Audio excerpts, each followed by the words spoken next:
and welcome to the Two Robbies podcast, your destination for in-depth discussion and analysis of the Premier League. I'm Robbie Mustoe, he's Robbie Earle, and here are today's topics. It's honours even between Arsenal and Liverpool as the two title contenders battle to a 2-2 draw at the Emirates. West Ham pull off the upset of the weekend by overcoming Manchester United 2-1 thanks to a late Jarrod Bowen penalty. And Chelsea bounced back from last week's loss to Liverpool with a 2-1 win at home to Newcastle. That's what we have coming up in today's episode. Okay, my friends, enjoyed another weekend off. Thank you very much. Thank you to Lee Dixon for stepping into the breach. We have to start at the biggest game of the weekend, Arsenal hosting Liverpool. It felt big, Rob. Yeah, before. It felt important. A pitch size dash just takes it to another level. Like you think, it's serious. Yeah. I suppose the two teams we all believe, if Manchester City don't win it, it'll be one of these two. And so because of that, I thought a result for either is going to create a narrative and a defeat for either is going to create a narrative.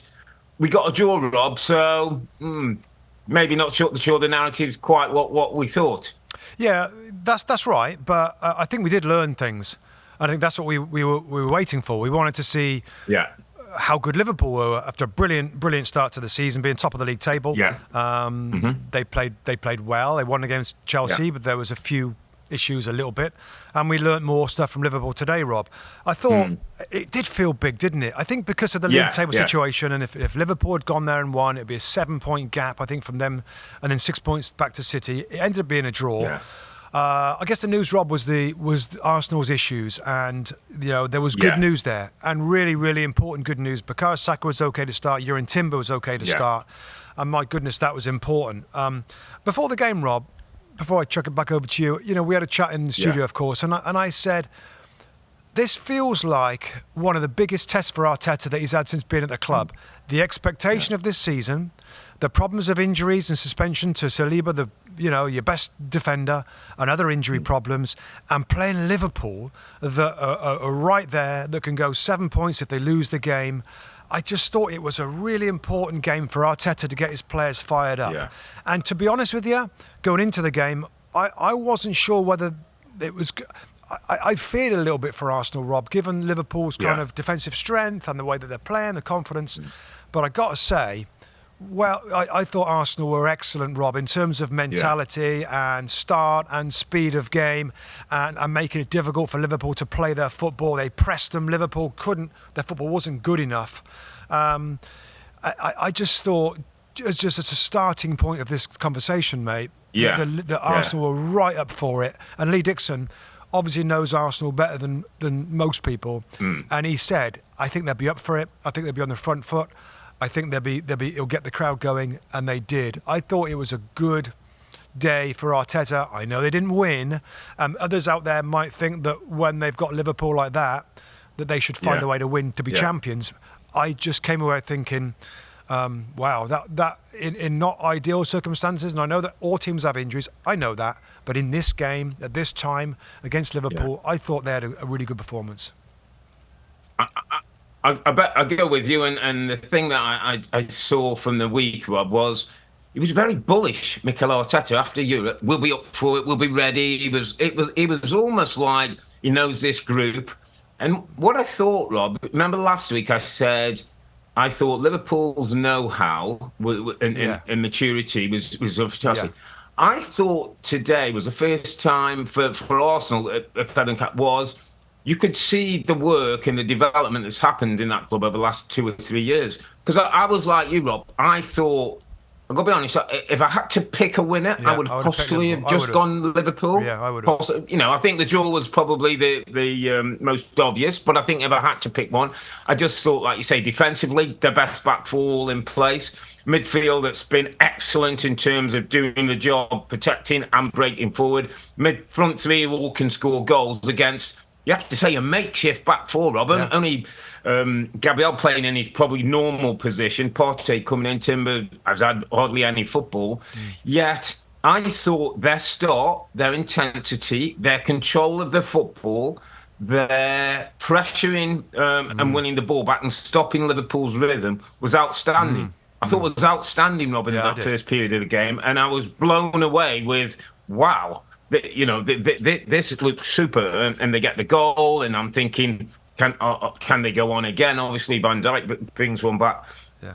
To bring Liverpool back in the game, then they get themselves ahead again through the Marino header. The set pieces is ridiculous. I think it's 27 now since start last season. Yeah. Incredible numbers. Yeah. And then they concede to a brilliant goal, by the way, brilliantly set up, brilliantly executed, magnificently finished by a guy who continues to be at the very top level, and I get the point, and Mikel Arteta, when he came to pitchside with John and Graham, he did a great job both on the call and pitchside, though, to get, where Arteta felt there was a period when their football might have just controlled the second half better, but he talked about what Liverpool did, how they went a bit more vertical, how the space in behind was exploited. So I sense there'll be a tinge of disappointment because they didn't get the win and they didn't control it as they like. But to be honest, Rob, with where they started, with what the team looked like, with who wasn't available, with the changes you had to make losing Gabriel, I think there was a lot for Arsenal to take. It's a point plus for me. It felt more than just the point. Yeah, I agree with that, mate. And just swinging to Liverpool with that being said, I mean, first off, Arne Slot afterwards talks so well. Yeah. He's so calm, and he gives you honest answers, and he'll give you a little bit of detail. And it's interesting because it didn't seem like the performance disappointed him too much. He talked about Arsenal's setup, which was a little different, and the team struggled to press with that.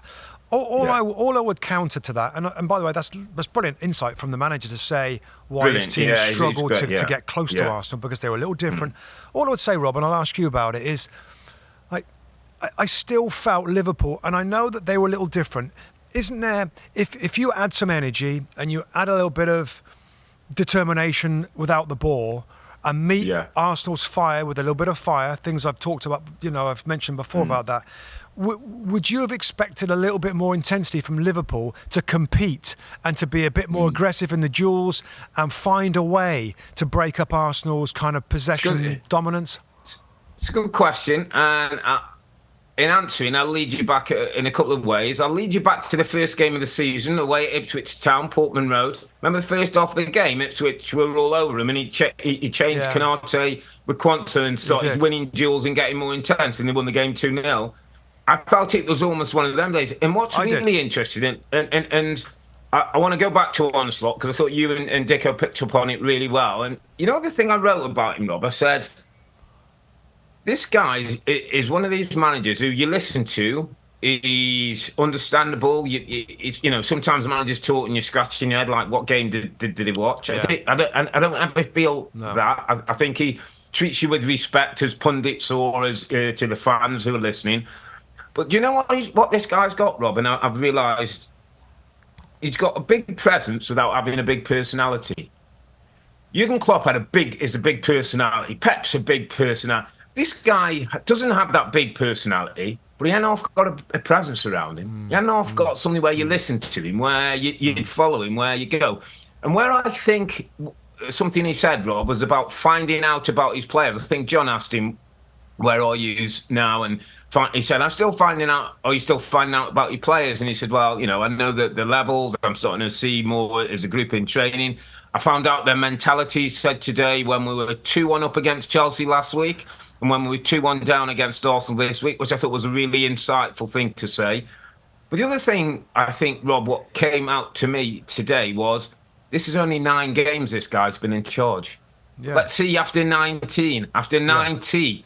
Yeah. Let's see then, because I think after 90, we wouldn't get the first half what we saw today. I think an Arne Slot team that knows him, that knows the way, is more kind of in line with what he wants. I think he gets more of a 90-minute performance, and probably that's something that Liverpool, are looking to establish, that control and that what we saw in the second half, as we did on the first day against Ipswich. That intensity and that playing, it's sort of a balance between intensity with the calmness, isn't it? And that's a bit of a juxtaposition. we used to get the craziness with Klopp and a little lack of control. This guy wants to control, but every now and then we need to turn the intensity up as well, because that's what makes him very special. Well, that's it. So that's the crux, isn't it? Right. So the detail of that is this: for Arsenal for Liverpool to have more success in the first half, it's either got to be one, be more intense without the ball and meet the fire with fire, or two, is what I tend to think he'd prefer is to get better with the ball, to get better in possession. So when Arsenal do their intense thing and they press, the Liverpool pop it around, bump it, and they play around it, they play through it. I don't know whether this is ever going to be a Liverpool without the ball that's super intense, that's super strong, that uses physicality. I get a sense that he wants it to be more intricate and he wants it to be more tactical. And that's going to be interesting, Rob, whether that's going to be effective over a 38-game season with different sorts of challenges, different sorts of teams where of course Liverpool and others are like, roll the sleeves up, all right boys, here we go, flat out, steamroller, run over teams. I don't think he's going to, well, I know he's not going to be like that, but is he going to be a little bit more like that? If there's a balance of that work ethic, I don't know yet. Because you said right, Ipswich was similar, like, they're intense, okay. You have control a little bit, where if it's a Klopp or different, you're intense, well, we're going to be intense because we want to have the ball. I feel like he's going to try and do it with the football. The football wasn't good enough today. The football wasn't good enough to beat the pressing of Arsenal. I thought the midfield was non-existent for many parts of the game. Got a little bit better as it went on. Why is that then, Rob? So back to you on that. Is that because McAllister and Jones are not intense enough, or is their football not good enough to play around Sometimes their physicality, and last week I gave Curtis Jones my underappreciated player of the week and said he needs to run. It was days like today when a little lack of presence, mate, affecting the game somehow. That size, that power, that physicality, that dynamism, that it has to be part of a Premier League midfield that is a given now. Every now and then, when their football's not quite on, that shows up. When their football's on, we don't see that because they're technically so good at keeping the ball and moving the ball quickly. But on a day like today, when it wasn't that day, then you see the lack of that ability to get around the pitch in decent areas and win duels, Rob, and win 50-50s and get on the ball and do the stuff. Just let's pick up some individuals, Rob. And I'll tell you what, who I thought was excellent, by the way. And this is a little sneaky, and it almost got my underappreciated. How about Thomas Partey at right back for Arsenal? How about his game? How about his tackling, intercepting, and using the ball? And he's coming for criticism over the last 12 months, hasn't he, Partey? He's stepped up. His game has stepped up with his centre midfield. He dropped into right back today. One of the changes that were a bit. I thought he was excellent today, Rob. And who else in there today? Havertz played in a different role. Trossard was kind of a 9, but a false 9. Lots of rotations, weren't they, down the side? He was coming wide, Saka and Martinelli often coming in field. And what about Saka, mate? What a little diamond. He hadn't played for 2.5 weeks. He got a muscle injury. He's straight back in, and you can rely on him, and he scores a brilliant goal. Gave Robbo a tough time. Brilliant goal. Captain of the football club. 50 Premier League goals, mate. He's 23 years of age. He's got 50 Premier League goals. An incredible number. Andy Robertson, is he starting to become a player in the team that might be upgraded in the next year or so? And I don't want to be horrible because he's been a brilliant. But he hasn't played all the time. It makes it harder, Rob, because of who he is and the fire in his belly and the tenacity which he plays. And I'll never forget Andy Robertson coming in on the far post away at Aston Villa about 3 seasons ago when Liverpool, I think, won the title to score a header late on. It was like, this guy's, just gives everything for sure. And that's why it makes it harder. But, if you're looking and saying, I said this is Liverpool, I think that the grade A back four today, Trent, Konate, Virgil van Dijk and Robertson. I think people are starting to say if there's one side will attack, and fair play to Trent, he's picked up his defensive game better. Well, I didn't think he was brilliant today. He played a magnificent ball for the second goal. But I tend to feel as though teams are feeling that left side is an area that can be attacked more than the right now, and that is a shame. But it is also the consequence, Rob, of a top six team that wants to win something, and at times big decisions have to be made. Now, I'm not saying right now get Robertson out and thing. But I would think over the next year to 18 months, we might sort of see a transition to somebody. So in summarising, mate, and by the way, you look at the game today, 2 set-piece goals, and 2 goals from their star right wingers in wide players, yeah, so very similar in terms of that. I think, big picture takeaway from me is, I liked Arsenal's fight today. I don't know. I thought it was going to be a tougher game for them than it really was. Do you think Arsenal will definitely finish above Liverpool in the league table? Because, before today, I was like, oh, you know what? Liverpool, we don't really know how. But I just thought that was good today. I'm a bit more with you. I liked what I saw, and I kind of go back to, I think, the 2 or 3 years of working with the manager and knowing him and understanding came to the fore today, and because of that, they were short today of players, and the Saliba thing, when he didn't play before, Saliba doesn't play, they can't win. Record, I liked what I saw, and I think the biggest thing I'd say that I think Arteta will be disappointed not to have won that game. Absolutely, which is a real step in the right direction. So I thought it was a brilliant game of football, though, mate. To be honest, I was sitting there watching it live. Could have gone on forever, but no. Fair result in the end. We'll see if Arne Slot can keep pushing Liverpool, and we'll see if Mikel Arteta, And at the end of the day, those two have also got to be mindful that it's those above that one above them, isn't it? That they're both chasing. Really, that's their standard bearer. Just final point, Rob. Just thinking about it before we move on. The Gabriel injury is a concern. You lose him. Kivior comes on, and I think Kivior could have done a better job with that goal. That he misjudged. He's the a bit flight of a worry defensively, Rob. He makes mistakes. He makes mistakes. I don't feel as secure with him in the team. Obviously Calafiori and obviously Saliba has come back, but All right, so let's jump to the earlier game today, Sunday. Okay. There's a couple of games, isn't there? There's a few games at the same time today, and I know that I had my eye on the Chelsea game, Chelsea versus Newcastle, which we'll get to after this next game. And the one that you watched, Rob, was West Ham United. West Ham United 2, Manchester United 1. I'm going to give you I'm going to give you the headline from Manchester United in the first half. The scoreline was 0-0 at half-time at the London Stadium. Manchester United had an XG, expected goals. Did they? What was it? Of 1 million. 1 million.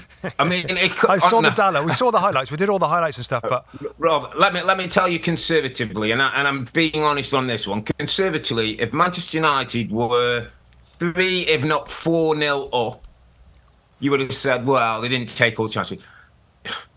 If there's one part of United's game that hasn't always been the creation of whatever the football's led to, today, part based on West Ham being horrible at the back, and we'll talk about what Lopetegui did and how he turned it around a little bit. We'll talk about missed chances. We'll talk about poor decisions and poor finishing, Rob. It could easily have been... The Dalot one was a highlight. Yeah, I saw that. Garnacho's gone through twice, hit the bar post once and had others. Højlund's had a couple. He should have scored. Bruno Fernandes has had a header. I saw that. Timed a beautiful run onside, header over the top. Did Rashford go through as well? Easily. Rashford had one come on the outside and skied. I mean, if it's 3 or 4-0 at half-time, game over, you would say, well, they haven't really took all the chances, but they're in control of the game. It was 0-0 based on West Ham being horrendous at the back and Manchester United being wasteful. Now, at half-time, you're thinking, well, maybe it'll continue. They'll make more chances. They'll get one and control the game. Well, what happened, interesting, Lopetegui made 3 changes at half-time, mate. Just let me see. Yeah, he took off Paquetá, who, by the way, I'm not sure if the off-field incidents are happening, is nowhere near the player he was, right? Nowhere near the dominance. He took off Soler on the left-hand side, couldn't get in the game. He took off Mavropanos, who was on a yellow card, and I want to just explain something about the yellow card, but he took him off at centre-back. So he brought in Somerville, he brought in Souček, and he brought in Todibo, who brought a bit of energy, a bit of life, a bit of intensity, and all of a sudden the game started to look more balanced.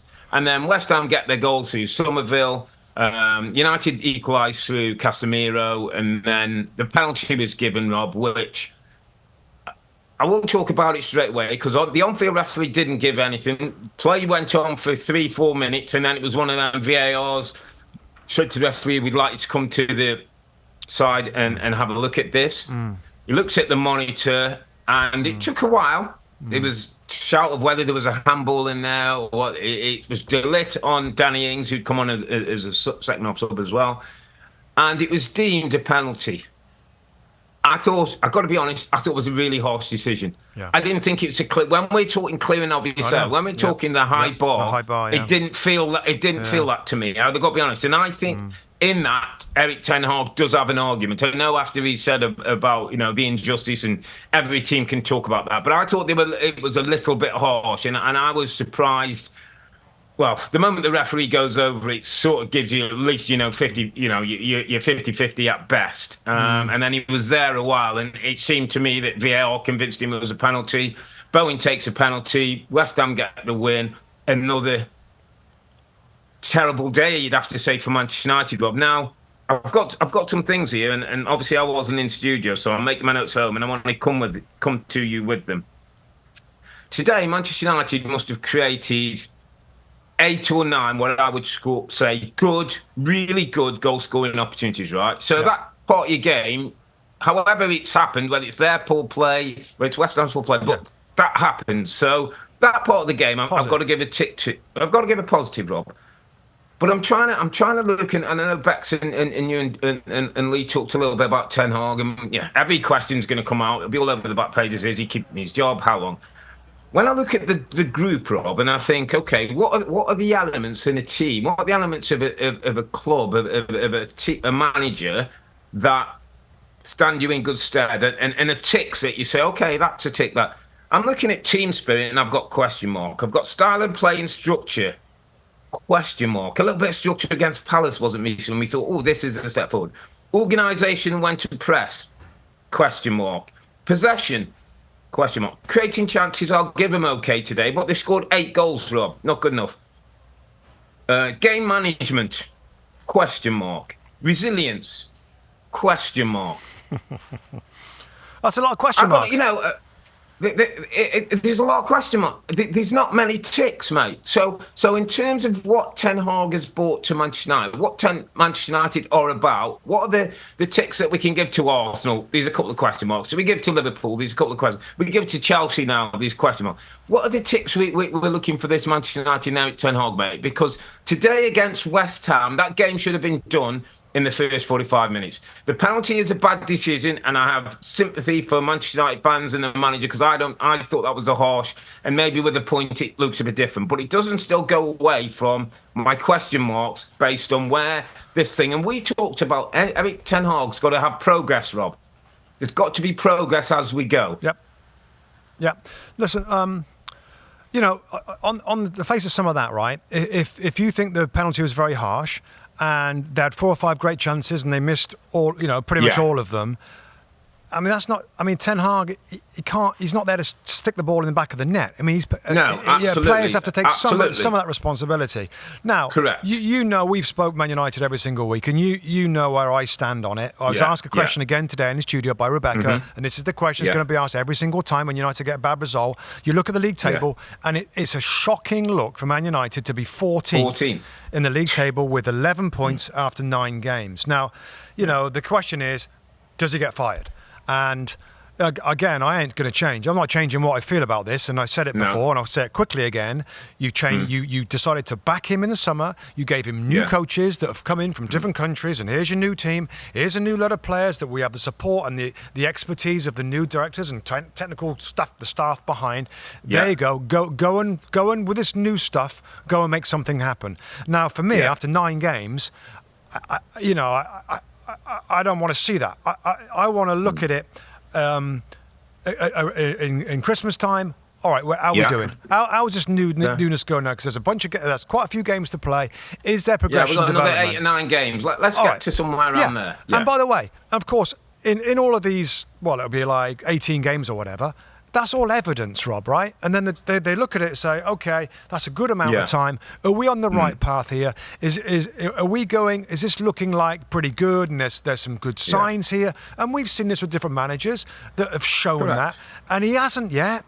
But for me, let's wait another 8 or 9 games or whatever it might be up till Christmas, and then if they're flailing around in the bottom half of the league table, then it's like, okay, who's around? And to be fair, and this is newspaper reports of this week, that they're already talking to other managers, and that Xavi Hernandez, the former Barcelona great player, it would make sense now. That's how I feel about it, Rob. But the more you look at the table, and the more it's like, wow, like. It just goes back to the summer. It goes back to the summer, and it's like, wow, they're going to back him. When everything else was new, everything else is new. New directors, new director of football, new CEO, and some new players. It's like, well, new manager then. Let's have a fresh start. They didn't, and you still seeing the same problems. I wouldn't surprise me. Do you think Ineos, Rob, will have the same opinion as me? Like, listen, this is a bit early. I do. Let's be really don't sure. think they don't come across to me as hire and fire and going to make big, bold, quick decisions. I think they're smart enough to be looking, and the press have already said, starting to look. I think there'll be another almost 8 to 9 games to say, okay, we've had 8 or 9, we've had injuries, we've had a couple of things that haven't gone. He's not been able to get his best players. Yeah. We'll assess. Europa, Rob's going to be interesting. I think they're 22nd in the Europa League, by the way. 22nd. I mean, if Europa League football doesn't come in, that's a lot of money. We know this Ineos group. I tell you what else, Rob, somebody said to me, like, Ineos are cutting back on Christmas parties, and we know there's real cost cutting. Yeah, they might not want to sack him to pay up a big severance pay at this point. But they've saved some money for taking Sir Alex Ferguson off the payroll, which is, I mean, of all the things to do, it's not a great look. No, I don't think that's a good look at all. But anyway, so the drama continues at Man United. Yeah, let me finish it on West Ham, Rob, because I can hear our West Ham fans. It wasn't just about Manchester United; it was about West Ham in the first half, Rob. So this Lopetegui thing, so I had a bit of a look at it. And what he tries to do is get his fullbacks really high early. So Wan-Bissaka and Emerson on either side. So he leaves his 2 fullbacks, and one of those midfield players, Alvarez or Rodriguez, drops in almost like a 3. And that's how he wants those 3. Okay. But I tell you what is a problem. They're not good enough and clinical enough with their passing out the back. Yeah. And every time it turns over, those spaces down the side of those centre-backs is open. Yeah. And that's where Manchester United killed it. And how many times, if you go and watch a West Ham highlight, will you see Rodriguez or Alvarez doing last tackles, chasing wingers and chasing centre-forwards because they got caught in that back position and they're not good enough to play out? Yeah. He changed things slightly, went a bit more of a back four, made the 3 changes that I talked about at half-time. They were better, were more energetic. I think they felt that United, despite having the chances, were a little bit brittle. They get the goal, they get the fortune, they get a really important win for Lopetegui. Yeah, it's really important for them. And, hopefully things can stop. But I think Lopetegui might have to slightly adjust the way he totally wants to play at this stage to get some results. And the Paquetá thing isn't working as it is, unless he's going to change the structure of the team. That's crazy. Souček gives you more in midfield than Paquetá right now. Yeah, but that's crazy. He's incredible. Given the way that Paquetá is as a footballer, and given the way that this manager likes to play football, which is very technical. Absolutely. That's something just very odd to me. But again, same thing. Like, you're going to make a big change, a big style change with the same players that were here under David Moyes. You got to give him time. You got to give him time, and however they got it today, a little bit fortunate with the bad finishing from United. That's massive for West Ham United, and they're now kind of pulled away a little bit from the lower areas, and maybe they can find a little bit of form. But I don't know. There's such a culture now, Rob, isn't there, in the game of like your new manager, and I always think it's like if there's seven bad results in a spin for a particular manager, then all of a sudden there's pressure on his position. Yeah, you're in trouble. Yeah, you're in trouble. All right, so the game I watched at 10 o'clock on a Sunday morning Eastern time was Chelsea. Chelsea Newcastle. What a good, great watch. What a great watch and a really good game of football. Chelsea win it with a Cole Palmer winner again. Nicholas Jackson scores a nice goal in the first half. Isak gets one back in the first half. Just really open. I think Newcastle were getting a little closer, Rob, as the game wore on. I thought they looked stronger in the second half. Chelsea's football again, and tactically again, he switched it around, Rob, as Gusto played left back last year. This time he was right back, didn't he? Well, he plays two positions. James. He plays two positions, Malo Gusto, right? He plays two positions. Without the ball, he's right back.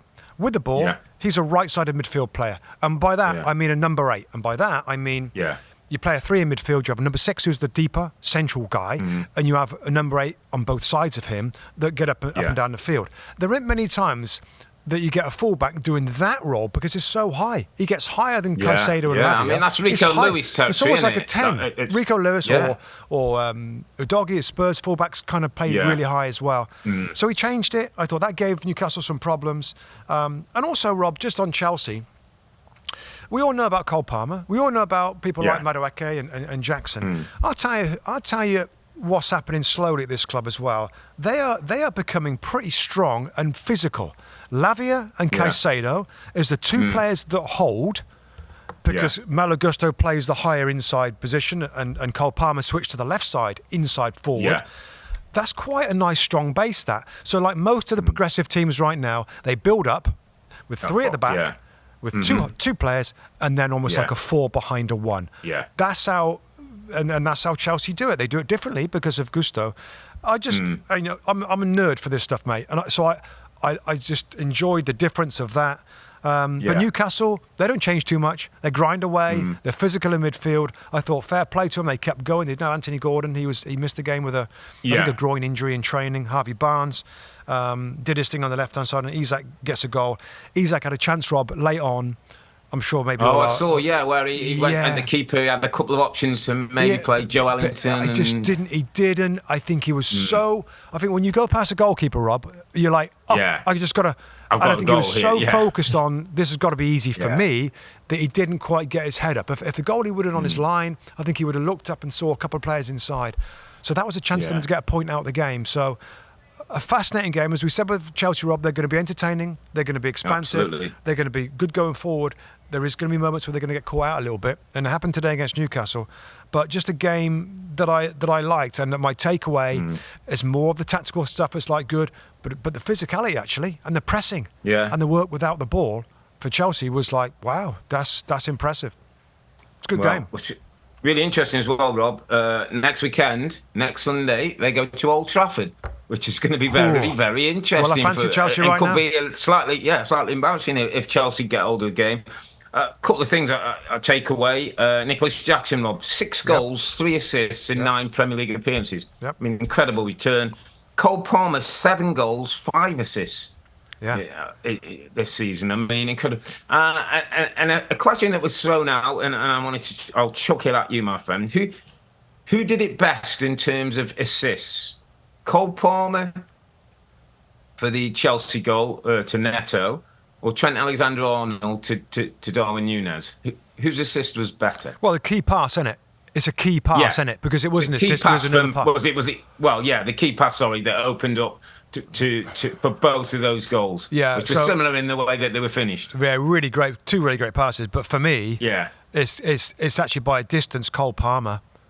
For me, I mean, go the same. I mean, it's one of them, Rob, because the TV camera and people that are at the state, that you get the above look, so you can see what's on, and you're like sat there think, well, that might be on that run, that might, but like, oh wow, he steered it.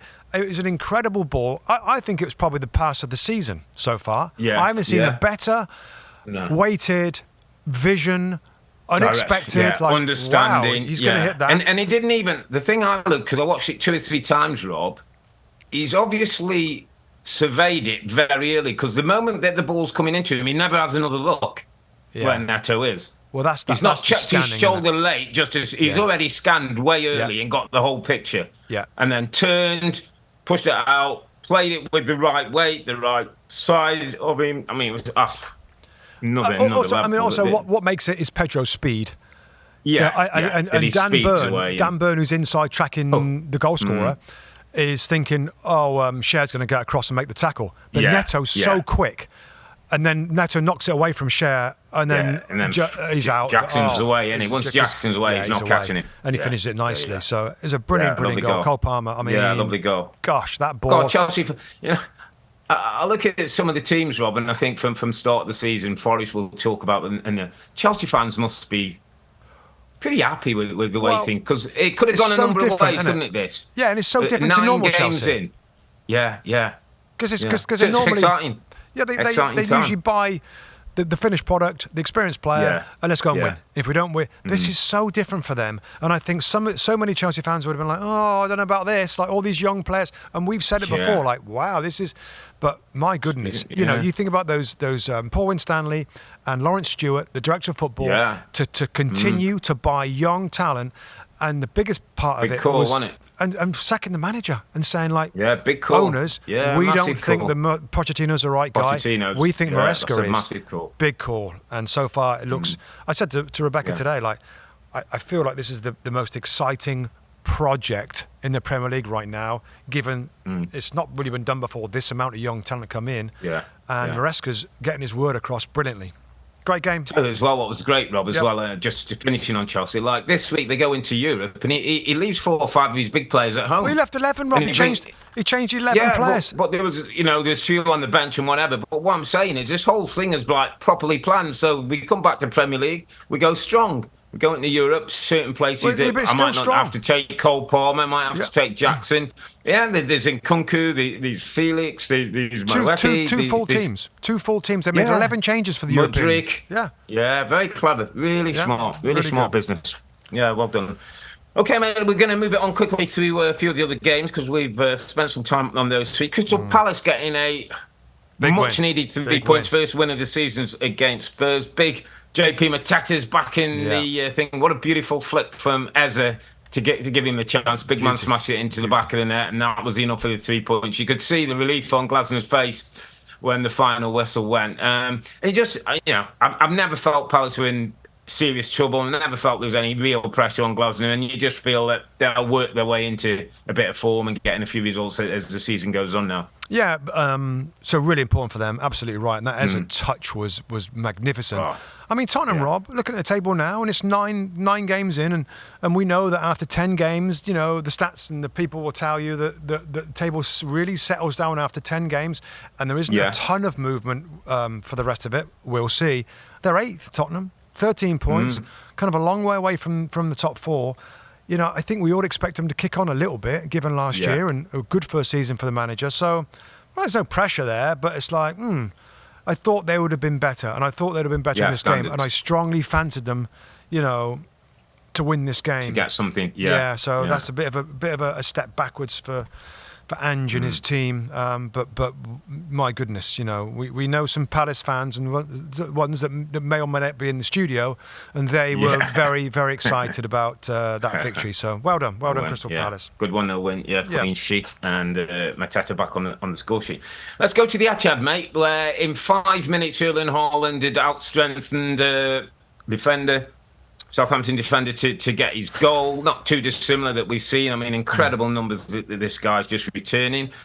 After that, Rob, wasn't quite the game that maybe we all thought, easing towards a 3 or 4-0. What I liked after this game, Rob, and Pep does it a number of times, he had a lot of praise for Russell Martin, the way his team set up, the way they played. I watched the game.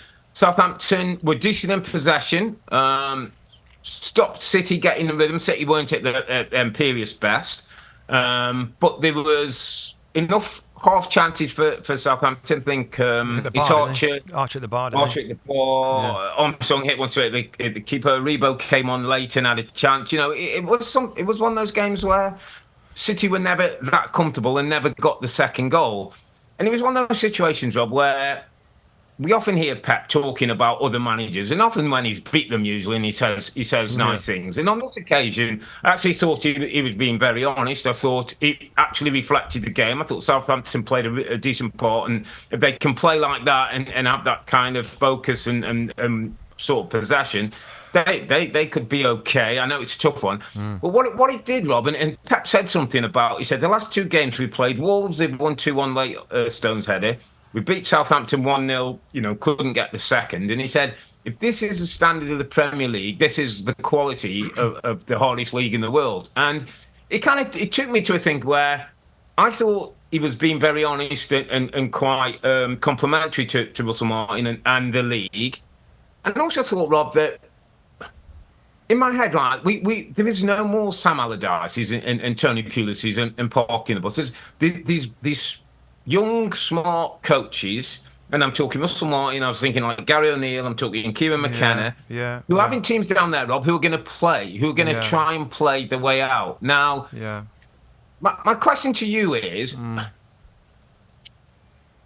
like, if you get there and you're Ipswich or like Burnley last season or whatever, and I suppose, Vincent Kompany had this thrown at him, and maybe because you're Vincent Kompany, you can got a position to take a different stance. But is there less pressure to be part of the bus, just get a point, find a way, than what we're seeing now with some of the teams who are playing?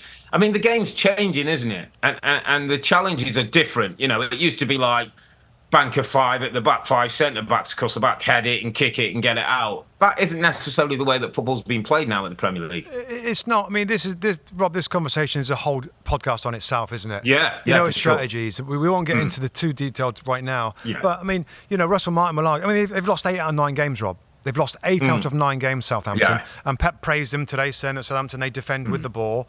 And that's the way they're going about it.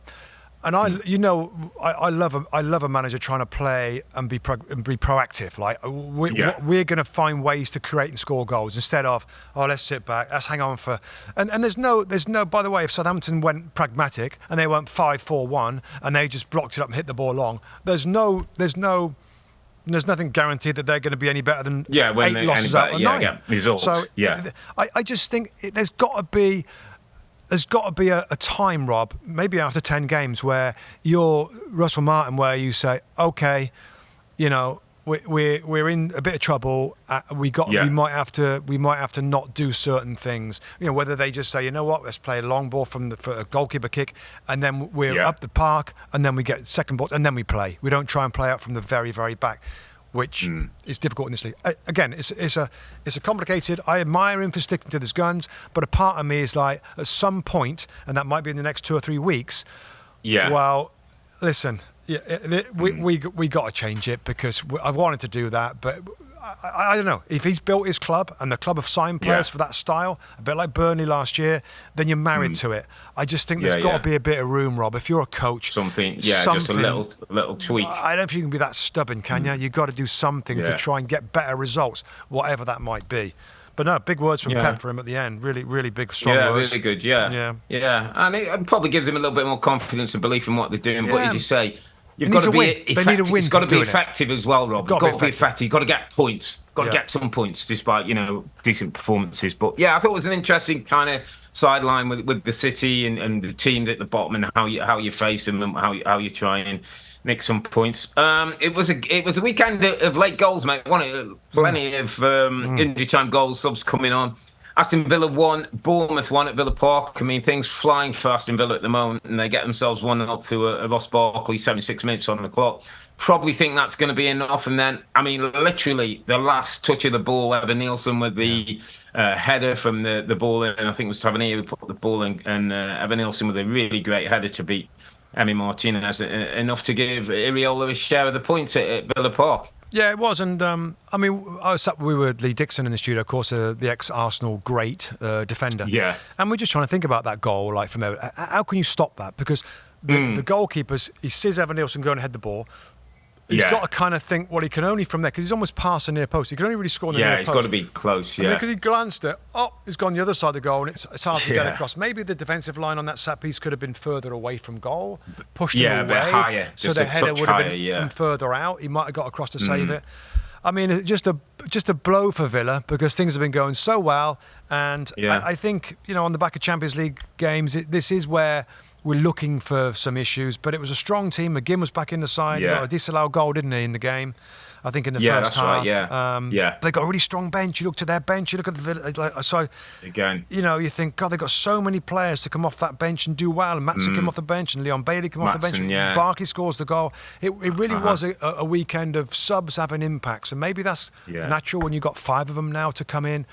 And the late goals, especially with European games as well, mate. European weeks, isn't it? When people have had some legs, you need to be able to switch things around 60 odd minutes. And how about Bournemouth, mate? How about Bournemouth? How about them? They stay in games. They stay in games, and they play good football. And you look at their team on a sheet, give themselves a chance. Are they very good, Bournemouth? Like, you look at the team. There's none of those teams, Rob, and it adds to that conversation. Maybe there's a pod somewhere down the road of like there's no gimmies anymore in the Premier League. Yeah. There's no let's go there and turn it on. That's all gone, mate. That's all gone. The smart, bright coaches are challenging the ways that people win games in Premier League. I don't care if you're top of the league, Man City, or you're maybe at the bottom, Southampton or Wolves. Friday night, mate, was a fun Leicester versus Nottingham Forest, a bit of an East Midlands derby. Forest get ahead through a Yates goal from outside the box. Don't often see that. Jamie Vardy continued to do what Jamie Vardy does, brings Leicester back level early, 23 minutes on the clock. And then Chris Wood takes over, mate. Chris Wood, 7 Premier League goals already this season. I mean, an incredible turnaround for a man who's had most of his career, or a lot of his career, in the Championship, and then has come to the Premier League and he's got good numbers now in the Premier League. A couple of great goals and a really satisfying win for Forest, for Nuno. And I tell you what, mate, they are off playing some decent football. They are. I mean, I thought in this game it was... they didn't need to play great football. They just sat behind the ball. There's a confidence about the maturity of the team that they were reactive today. And I was surprised at Leicester, Rob. So, of course, we focus on our main games that we separate, we put on our air. And this was maybe my second, a real good look at Leicester. And we know all about Steve Cooper. I was kind of surprised at how expansive they were, Rob. Expansive. Yeah. Steve Cooper. They had the midfield player, Ricardo Pereira, rolling into midfield to make the 2, pushing on Wilfred Ndidi. I thought Winks was good played alongside. almost like a 10. Yeah, he's done that recently. So very progressive, very attack-minded football. And listen, I'm a bit of a, I say I want more of that. And they, particularly from Cooper, and he did it. Yeah. But it just didn't work very well. They didn't play very well. Too open, they mate, made all their mistakes. Too open. They made mistakes. Every goal was a mistake, like an obvious mistake from Leicester City. And Forest were like, okay, you keep doing that, and we'll jump on your errors. So, I mean, Chris Wood. I know he's the sort of player that you love, mate. He's not a glamorous. He's such a lovely guy as well. With his interviews, makes the most of what he's got, mate. He makes absolute most he's a proper centre forward. What he's got. He's a proper centre forward. Scores goals. Brilliant in the dressing room. Works hard in training. Sets a standard. Works hard off the ball with the press for the others. And I thought he gave a brilliant interview where he said, "Do you know what? I'm not one of them forwards who can dribble past 3 or 4 and smash it in the top of the net. So I need those guys out wide to get me some service and give me things." And he said, "I really appreciate him starting them." And I thought, well played you, because you don't often get centre forwards off. It's all about them and what they do. Loved it. Well done, Forest, and they're flying, mate. Well, they're up to 5th. They're back down to 7th now after the Friday night. Yeah. But that's a good story. Some feel between one of us. I had them down as possible relegation fodder. That was an Earle, was it? Yeah. That's a terrible shout. Terrible Nuno. In Nuno we trust.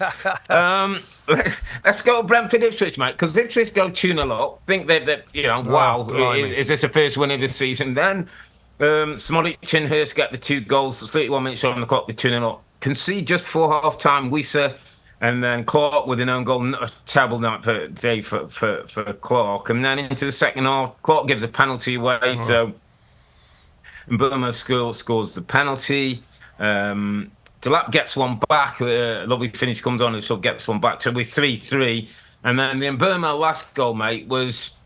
I feel it's got to go down as a goalkeeping error. I know that he's maybe looking for runs across, but as the ball comes in... Nobody was there. There's nobody there, though. No, he didn't move his feet. He didn't react as though it's going to the far post. And all of a sudden...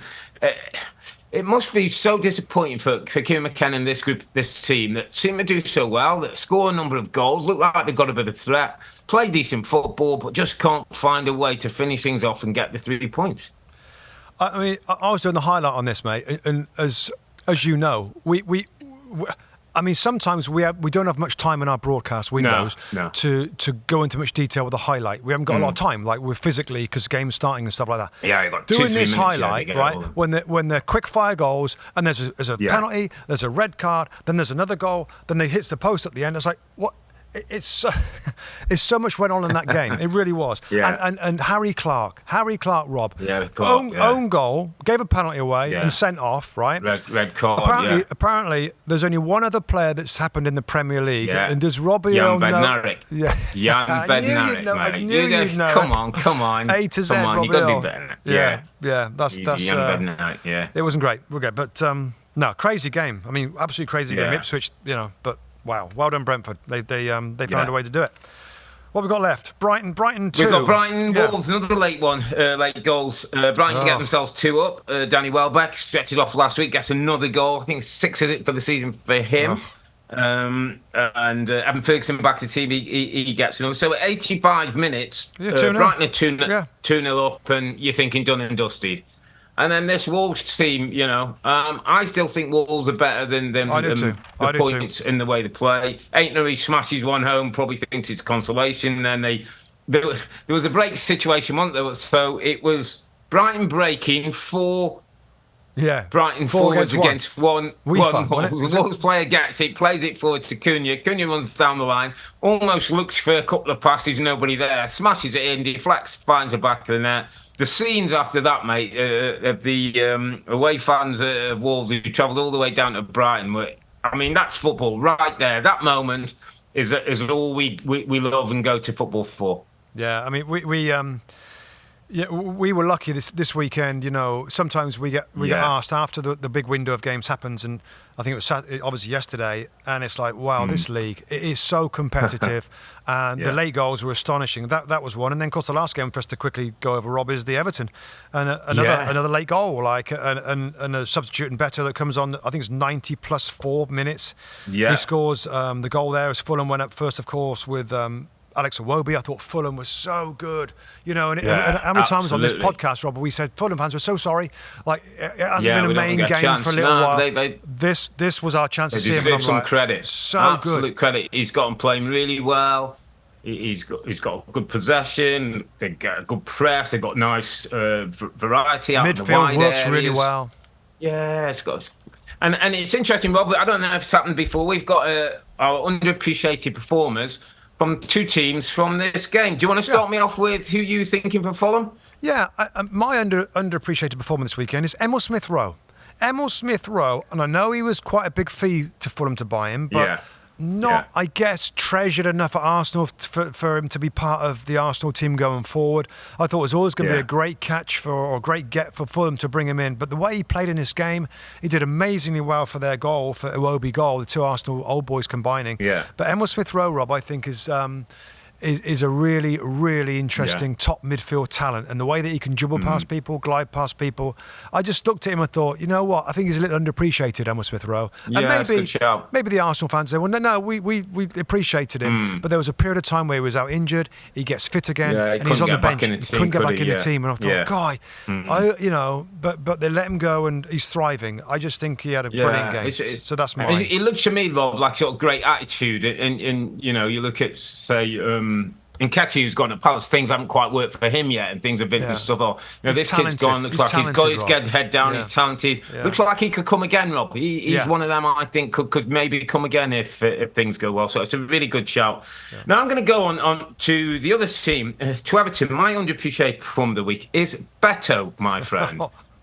And for a number of reasons. So first of all, I watched him and I just saw his reaction when he scored at the end, and the emotion, well, the emotional, like he put his head on his thing, and he's in tears. And I'm thinking, first of all, why is he crying? It's a massive moment. And then I kind of heard his interview after the game, did a little bit of research, Rob, and just thought that first of all, when you're a centre forward coming into this league from a foreign league, it's hard to survive, score goals. I don't care how much. We've seen players, hundreds of millions not fell. But he looks like it. Apparently, he trains really hard. Hasn't quite gone for him. His first Premier League goal of the season, Rob. And, you know, I got the sense he was that kind of guy that's probably thinking, they've spent a lot of money, it hasn't really worked for me, I'm not giving the team that much. He gets his goal, he gets his moment. So I do a little bit of background on him, Mustoe, because you know what I'm like. Yeah. So I find out 6 years ago, he was in Portuguese football, lower leagues of Portuguese football, playing for a club, I think called Tires or somebody. Guess what else he was doing to make up his wages? He was working at KFC. Wow. KFC, selling chicken and chips to people to pay for his wage to help him play for a team. So for 6 years on, for somebody who's as dedicated as that, and he went to Udinese and now he signed for Everton, and just that, how much he cares, Rob, how much it matters to him. I think there's an image of footballers like they've all got the Bentleys and the Ferraris and they're loving the big mansions, and it doesn't really matter to them. It does matter, and he cares, and he's a human being. And I thought that really came out in the game, and massive moment, you know, important point for Everton. That's 5 unbeaten, just keeps a bit of a run going. They didn't play well. They were second best most of the game. But Beto comes on, 94th minute, gets a goal. And that's why I just wanted to appreciate, you know, a player that's not always gone well for. He hasn't scored a load of goals, but do you know what? He's probably giving everything he can. And this might just be a kickstart to his season. It's a great shout, and I love it. And you know what? The interview, Lee, myself and Rebecca were sat there listening to the interview, and he's welling up, and he's saying, you know, I thank my teammates. I'm just trying to do my best. I've had a difficult week, you know, and he's emotional. And we're like, we didn't have enough time. I think we were going to the end of the show or something, or a break. Yeah. We didn't have enough time to react to it. But I feel exactly the same as you. Footballers are like everybody else. There's any other job and any other. There's horrible ones. There's arrogant ones. There's great ones. But most of them care. And this is an example of a guy that obviously feels so privileged to be doing what he's doing at this great football club in Everton. And when he gets a good moment, he's so thankful for it. And you know, we'll see whether he gets some more run in the team. Rob, Dominic Calvert-Lewin is fit now, and he's I guess he's a number one striker. But that just a little insight into the mind of some footballers. Shot. And I like you. I thought it was very powerful. And gosh, you know, I'm so pleased for him. And a player that just wants to do well for his club and appreciates where he's at and what he's doing. Yeah, that's good. Nice one, mate. That's a good one. Yeah, great stuff. All right, mate, I'm going to let you go because you've had a Friday, Saturday, Sunday without me. I'll let you know. Mr. Lee Dixon taking a spot. Send Dicko back home, back to go and support Arsenal. On a weekend of late drama in the Premier League, Bournemouth, Brentford, Wolves and Everton get late results. City, they did it early, stay top of the table. And in the big match at the Emirates, it ended all square in a 2-2 draw, which is just about fair. We'll be back next Sunday, November the 3rd, for Matchweek 10, where Arsenal go to St James's Park on Saturday. That's 8:30 a.m. Eastern Time on USA. And then on Sunday, 2 games coming up on USA, 9 a.m.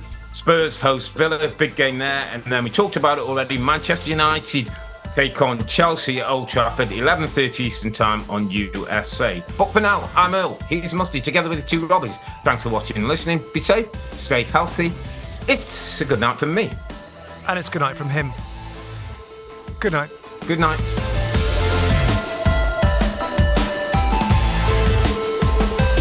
Hi there, I'm Rebecca Lowe, studio host of NBC's coverage of the Premier League. Don't forget to hit subscribe to watch more videos all season long. And if you want even more Premier League content, from original series to live matches, head over to Peacock.